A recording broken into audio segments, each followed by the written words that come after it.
Hi everybody, welcome to the Jayda InStitches show. Today we are going to talk knitting. In fact, we are going to teach an entire course on knitting. So if you're brand new to knitting, or you did it a long time ago and you need a refresher, then this video should help you out. We are going to cast on knitwise, knit ourselves a simple little garter stitch, or knitting every row, little washcloth, nice and soft.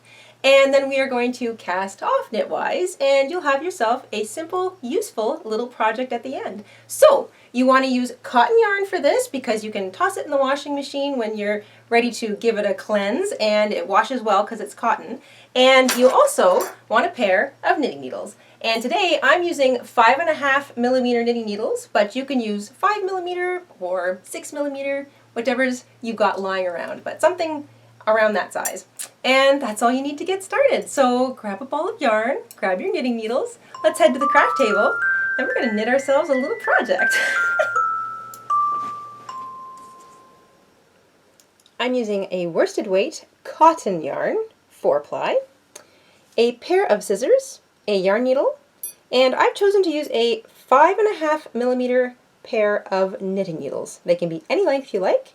They can also be 5mm, 6mm, or 4.5mm. Those are all comfortable sizes to begin with. Once you've got those things together, we can get started. In order to begin, we're going to create a slip knot. You can create a slip knot in any way that you find comfortable, but what you want is a knot that will sit on your needle and move around. So not too tight or too loose. Looks like that. And now we begin.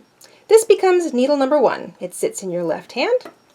This is needle number 2. It sits in your right, or I should say your not dominant and your dominant hand.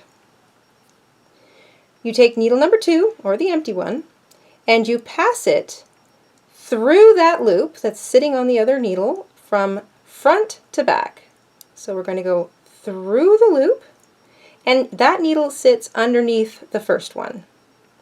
If you can grab that little short tail and hold it along needle number 1, that will give you a little more control.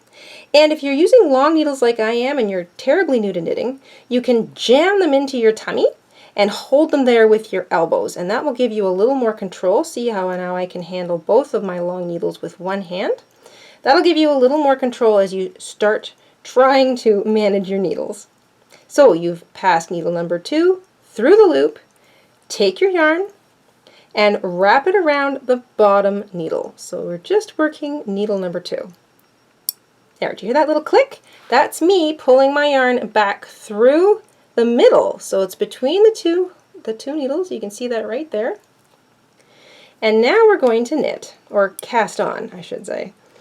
Take some tension, keep some tension on your working yarn, and carefully try to control your second needle by pulling it back as close to the first needle as you can and pick up a loop using that yarn. You can pull them apart a little bit, sort of bring them back down on your needles if you have to, and you should have something that looks like this. It looks really naughty and complicated. But essentially what you have is your cast on loop, your first loop, which is also a slip knot here on needle number 1, and the new loop you just created on needle number 2. Now you want to take this loop and get it onto your first needle. So you can just slip it. So take your first needle and just slip it through that loop. Doesn't matter how big it is, you can make it as gigantic as you want. Make sure that you get it onto that first needle, and then just take your yarn, give it a nice gentle tug until you've got 2 loops sitting on your first knitting needle that looks something like that. And it might look messy, and that's perfectly okay. Now you're going to try and keep it as close to the danger zone or the edge of your needle as you can without letting it fall off the very end. And we're going to do it again. Take needle number 2, pass it from front to back through that newest loop so that it sits underneath needle number 1. Try and keep that little short tail out of the way. I like to tuck mine up against my needle.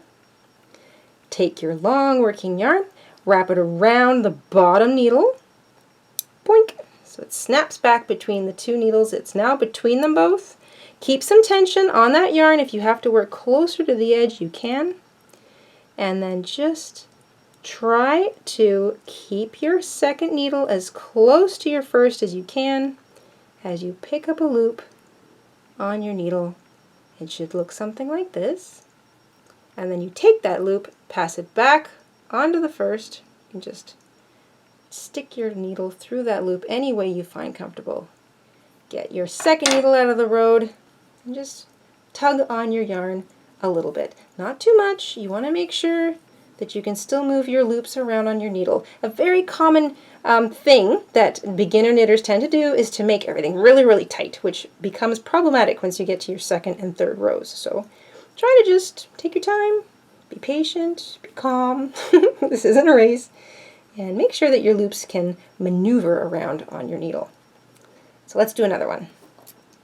Take your second needle, pass it from front to back through that first loop, or that loop that's at the edge of your needle, your most recent one.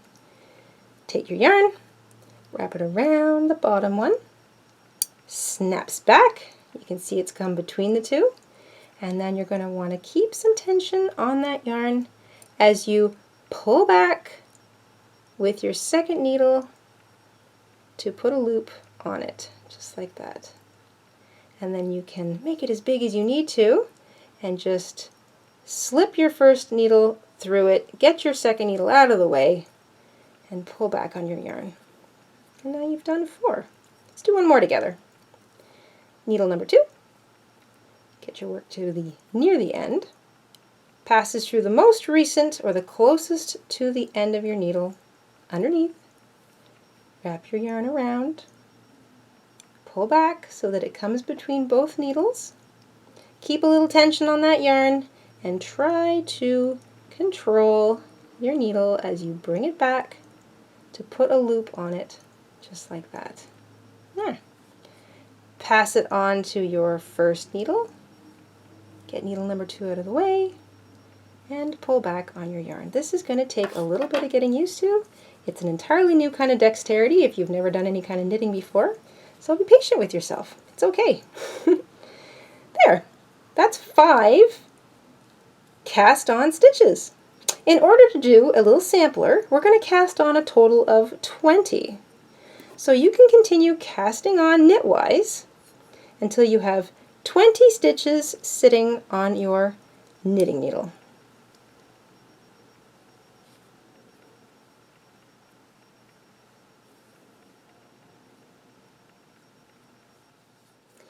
Once you've cast on 20 stitches, I like to pull my work back to the middle of my knitting needle so that I can inspect it. And by inspect, I mean count.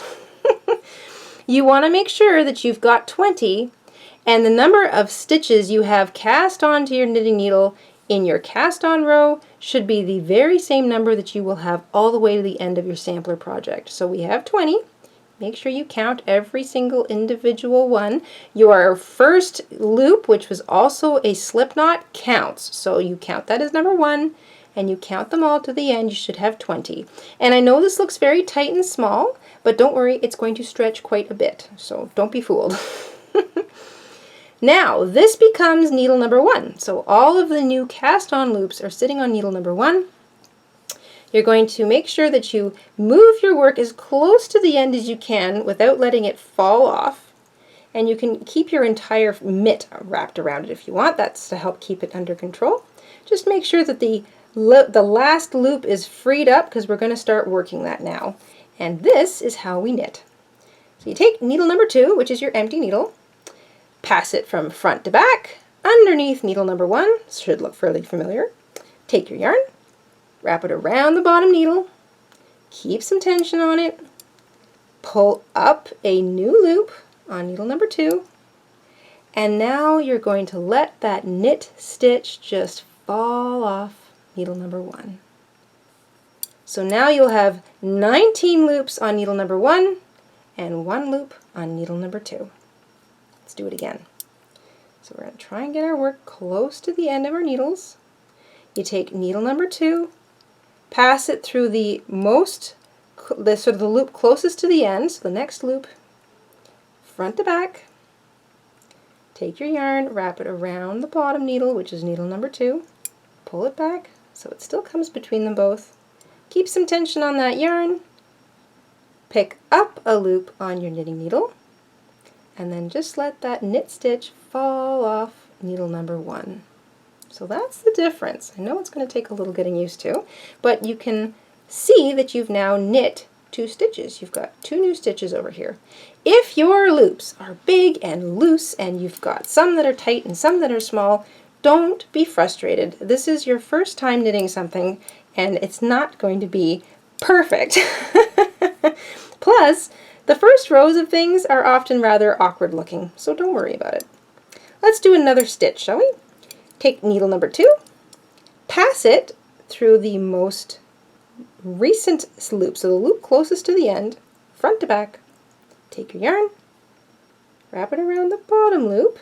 You hear that nice little clunk as it passes between the 2 needles. Keep some tension on it, and pull up a loop on the tip of that needle.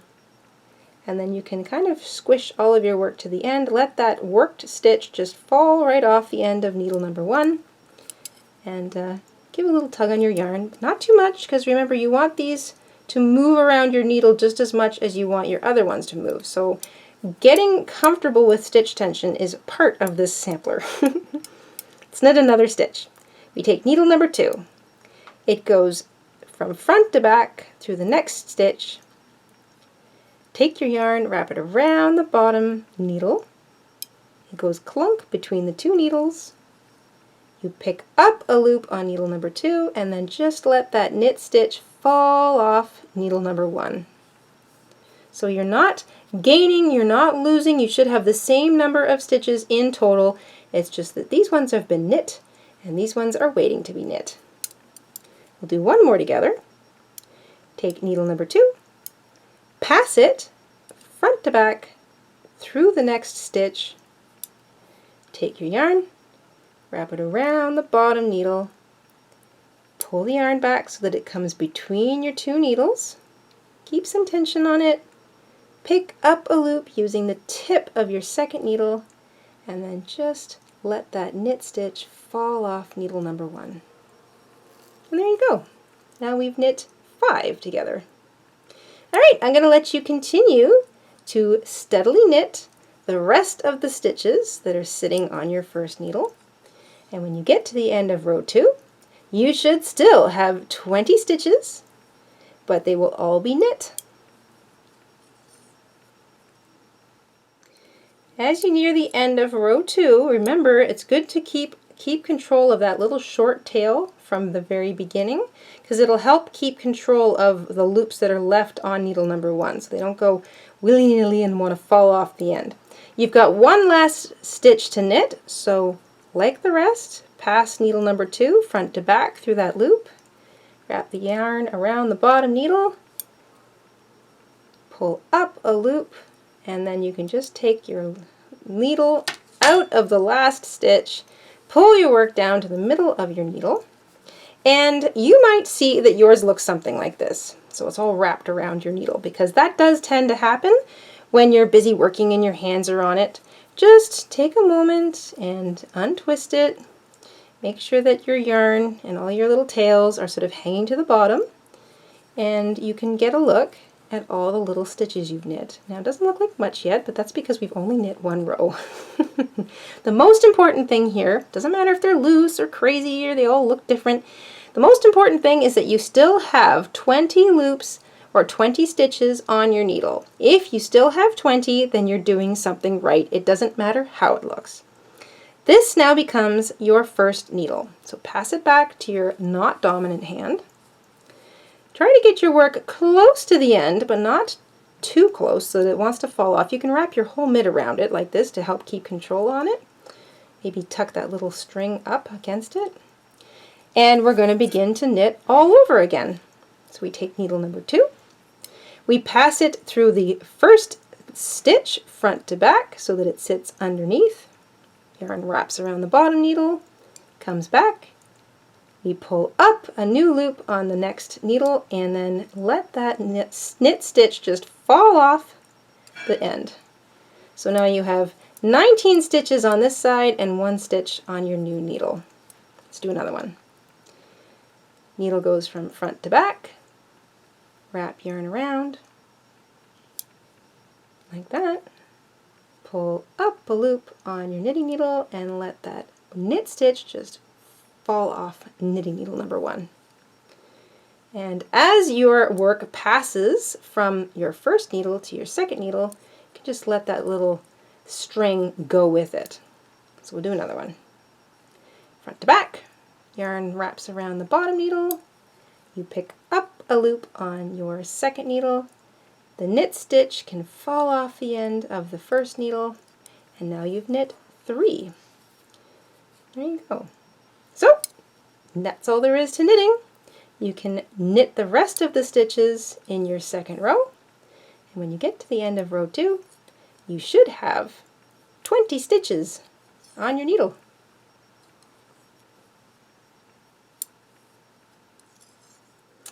Once you get to the end of your second row, do the same thing. Just straighten out all of your loops so that your work sits along the bottom of your needle and your strings hang down sort of with gravity.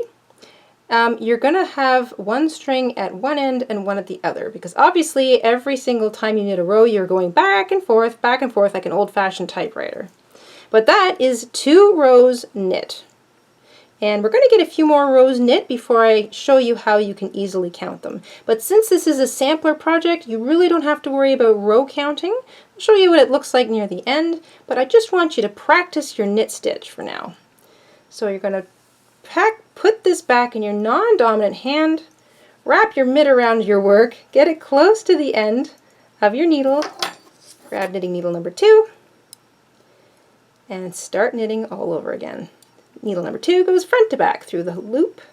Wrap your yarn around knitting needle number 2. Pick up a loop on your knitting needle and let that knit stitch just pass off the end of your first needle. That's all there is to knitting. So you can go ahead and knit rows until you feel you have a big enough sampler that you can use it as a washcloth or a dishcloth, or you just feel you've got comfortable with the knit stitch. Once you've done that, we're going to cast off.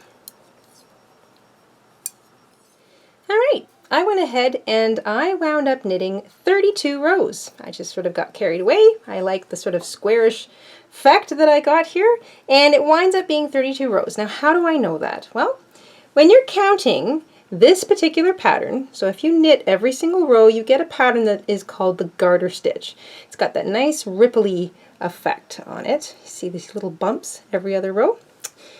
Well, how you measure or how you count is pretty simple. The last row that you knit should have the bumps sitting right underneath your needle. So you don't count the loops on your needle as a row. Look at the bump that's right beneath it. That is the last row that you knit. The bump below that is actually 2 rows below. So there's a little space in between.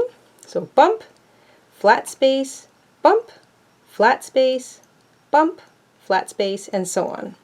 So that is 1, 2, 3, 4, 5. So every bump and every flat space is a row. Now you can count them in sets of 2, so you can kind of squirrel down to the very end, and this little, you should have like a bump row that sits above a flat row at the bottom, and that's your cast on loops. You don't have to count those, but you start with the bump and you count in sets of 2. So every bump is 2 rows. 2, 4, 6, 8, 10, 12, 14, 16, 18, 20, 22, 24, 26, 28, 30, 32.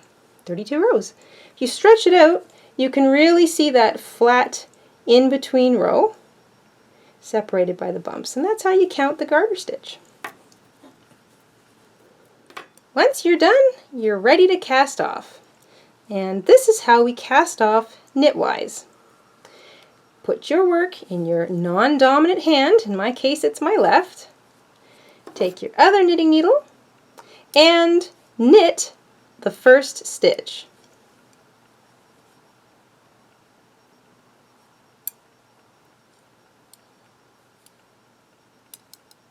Now you're going to knit the next stitch.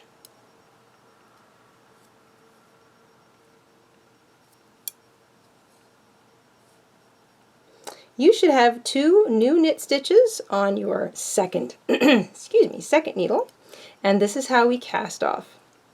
Try and keep your work. If you have to shove it down your first needle just to keep control of it, you can do that. You're going to take the first stitch you knit, so the one that's not nearest the end, so this one here. You're going to hang on to your working yarn, so keep a little tension there, not too much. Bring your work close to the end, grab your yarn, and pull that first stitch over top of the second stitch and right off your needle. So now you've gone down to 1 knit stitch on your second needle. So let's do that again. We're going to knit the next stitch, just like you would if you were knitting another row. So knit it, make sure you pass it to your second needle. Shove your work down on your first needle so it's out of the way. And then bring the two loops you've got on your second needle close to the end. Keep some sort of tension on that string. Grab that second needle, or I'm sorry, your second loop, the first loop on your needle, and pull it up and over the second loop. It's a little tricky, so just take your time, pull it right off and over, and you've now cast off 2. So let's do that one more time. We're going to knit the next stitch,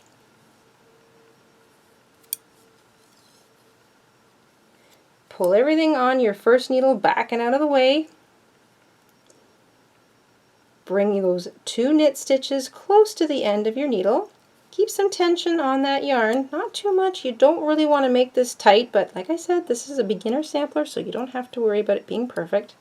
Grab that first stitch, pick it up, and pass it over top of the second stitch and right off your needle. And this is what you've got. So there's the edge of your little sampler. And you can see that we are now creating stitches cast off across the top. So let's do another one together here. Going to knit the next stitch, all nice and normal. Get those other ones out of the way, so sort of squish them back on needle number 1 and forget about them. Grab the first knit stitch, bring it close to the edge, pass it over top of the second knit stitch right off your needle, and that's what it looks like running across the top.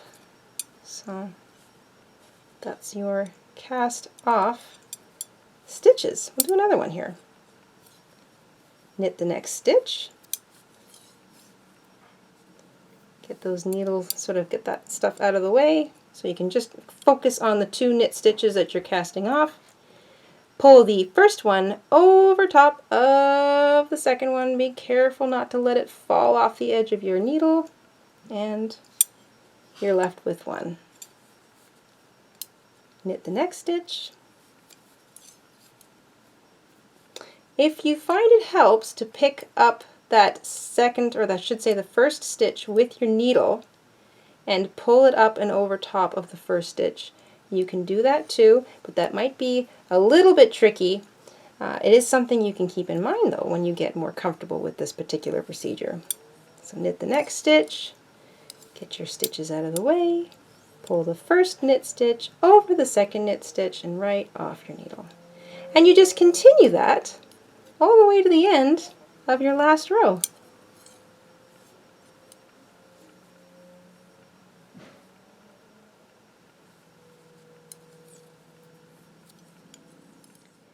When you get to the very last stitch, knit that last stitch as normal.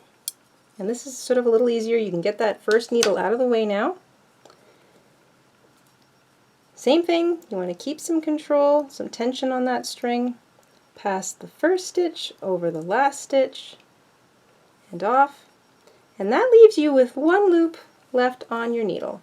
And if you're a crocheter, you'll know this looks pretty familiar. You can just pull up on your loop so that you have a little bit of free space there. Snip your yarn. You don't need very much tail.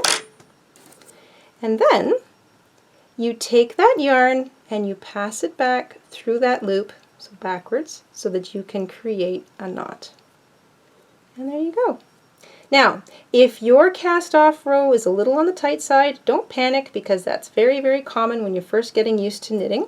It takes a little bit of patience and a little bit of practice until your tension evens itself out. And then fairly soon you'll have something that's nice and loose and fairly even looking. Just keep practicing until you do. Once you're done, you can grab your yarn needle and you can weave your little tails in, just like this. Thread up your needle, pick up your cloth or your sampler, and you can take your needle and pick up all the loops in a particular row. So maybe do 5 of them. So it looks like this. See how I've picked up all the loops in a single row?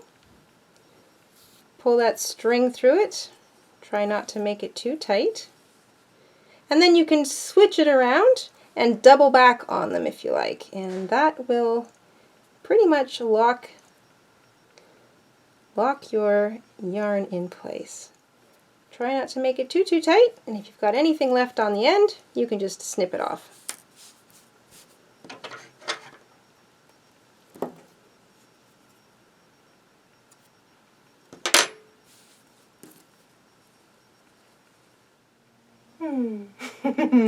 Knitting has such an interesting consistency, especially compared to single crocheting something of the same size. And that is knitting. I hope you found that helpful, everybody. Make sure you tap that like button down below if you want to see more knitting tutorials with Jayda, and also make sure you share our videos on the socials. And if you haven't already subscribed, for heaven's sakes, tap that button too. And that's it for this week, everybody. We will come back again soon with more knitting on the Jayda InStitches show. Until then, stay safe, stay crafty, and have an awesome week. Bye, everybody.